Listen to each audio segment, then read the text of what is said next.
Magic pin में complaint कैसे करें। आप मैजिक पिन ऐप में कंप्लेंट करना चाहते हो तो इस वीडियो को पूरा देखना। इस वीडियो में मैं आपको 3 स्टेप बताऊंगा जिनके थ्रू आप कंप्लेंट कर सकते हो।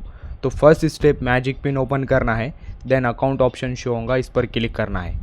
फिर कुछ इस तरह का इंटरफेस आएगा, यहाँ पर कस्टमर सपोर्ट ऑप्शन आएगा, इस पर क्लिक करना है।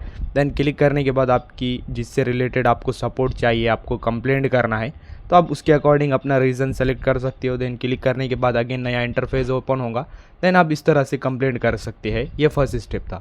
देन दूसरा स्टेप, आपको कस्टमर केयर को कॉल करना है। हाँ, आपको मैजिक पिन के कस्टमर केयर को कॉल करना है। देन कॉल करने के बाद आप कॉल पर भी अपना कंप्लेंट करा सकते हो। देन तीसरा स्टेप, आपको मेल करना है। मैजिक पिन का जो कस्टमर मेल है, अब उस पर ईमेल कर सकते हो। देन ईमेल के थ्रू आप अपना कंप्लेंट करा सकते हो। तो आप इन 3 स्टेप के थ्रू कंप्लेंट कर सकते हैं। वीडियो इन्फॉर्मेटिव लगा तो लाइक करना।